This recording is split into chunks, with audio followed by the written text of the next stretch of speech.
বাংলাদেশে এমন কিছু নির্বাচনী আসন আছে যেখানে আওয়ামী লীগ ও জামায়াতের তীব্র ঢেউ বিএনপির দুর্গ ভাঙতে পারেনি। শোষণ ও দমনের ১.৫ যুগ পার হয়েও সে আসনগুলো এখনও বিএনপির হাতের মুঠোয়। ফেনী, বগুড়া ও নোয়াখালীর মতো জেলায় এই আসনগুলোর অবস্থান। বিএনপির ঘাঁটি হিসেবে পরিচিত সেসব আসনগুলো সম্পর্কে বিস্তারিত জেনে নেওয়া যাক। শুরুতেই বগুড়া। বাংলাদেশের রাজনৈতিক ইতিহাসে বগুড়া জেলা সবসময় বিএনপির ঘাঁটি হিসেবে পরিচিত। এখানকার মাটিতে জন্ম নিয়েছেন দলটির প্রতিষ্ঠাতা জিয়াউর রহমান, আর তাই বগুড়ার আসনগুলোতে বিএনপি মনোনীত প্রার্থীরা চোখ বন্ধ করেও জিতে আসে। বগুড়া সদর উপজেলা নিয়ে গঠিত বগুড়া ৬ তেমনই একটি আসন। স্বাধীনতার পর থেকে এই আসনে মোট ৯ বার বিএনপির প্রার্থীরা সাংসদ নির্বাচিত হয়েছেন। ৩ বার জিতেছেন খালেদা জিয়া। এমনকি বিএনপির চরম দুর্দিনে ২০১৮ সালের বিতর্কিত নির্বাচনেও এই আসন থেকে দাঁড়িয়ে নির্বাচিত হয়েছিলেন বিএনপি মহাসচিব মির্জা ফখরুল ইসলাম আলমগীর। ২০২৬ সালের জাতীয় নির্বাচনে আসনটি থেকে লড়বেন বিএনপির শীর্ষ নেতা তারেক রহমান। গাবতলী, শাহজাহানপুর নিয়ে গঠিত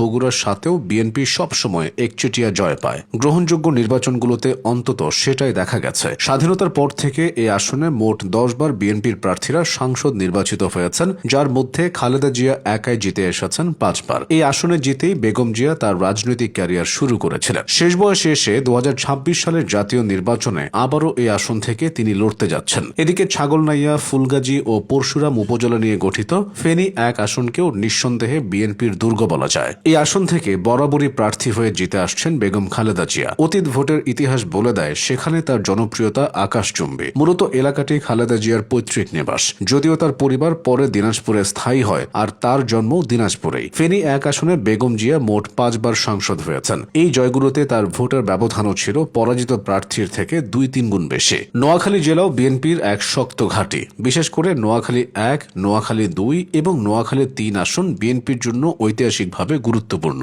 এই আসনগুলো ২০০৮ সালের বিপর্যয়েও হাতছাড়া হয়নি বিএনপির। লক্ষ্মীপুর ১, লক্ষ্মীপুর ২, লক্ষ্মীপুর ৩ আসনও ২০০৮ সালে বিপর্যয়ের মুখে ধরে রাখে বিএনপি। ১৯৯১ সালের পর থেকে অংশগ্রহণমূলক কোনো নির্বাচনেই এসব আসনে হার দেখেনি দলটি। শহীদুদ্দিন চৌধুরী অ্যানি ও আবুল খায়ের ভূঁইয়ারা আসনগুলোতে বিএনপির আস্থা ও নির্ভরতার প্রতীক হয়েছেন। কুমিল্লার দিকে নজর দিলে দেখা যায় সেখানকার বেশ কিছু আসনেও দীর্ঘদিন ধরে বিএনপি শক্তিশালী অবস্থায় রয়েছে। অনেকগুলো নির্বাচন করে কুমিল্লা ১ ও ৮ আসনে বিএনপি প্রথম পরাজয় দেখে ২০০৮ সালে। কুমিল্লা ২ ও ৩ আসনে দলটি ওই বছরও হারেনি। কুমিল্লার আসনগুলোতে বিএনপির তৃণমূল এতটাই শক্তিশালী যে দলের অভ্যন্তরীণ বিভাজনও ভোটের ফলাফল বদলাতে পারে না। একই রকম অবস্থা কক্সবাজারে। ষষ্ঠ, সপ্তম ও অষ্টম জাতীয় সংসদ নির্বাচনে অংশ নিয়ে বিএনপি নেতা সালাউদ্দিন আহমেদ কক্সবাজার ১ তথা চকরিয়া, পেকুয়া থেকে সাংসদ নির্বাচিত হয়েছিলেন। একটানা ৩ বার কক্সবাজার ১ আসনের সাংসদ হয়ে তিনি রেকর্ড সৃষ্টি করেছিলেন। সালাউদ্দিন আহমদই একমাত্র রাজনীতিবিদ যিনি স্বাধীনতাত্তর কক্সবাজার জেলা থেকে সর্বপ্রথম মন্ত্রী হয়েছিলেন। এছাড়া রাজশাহী, চুয়াডাঙ্গা ও চাঁপাইনবাবগঞ্জ সহ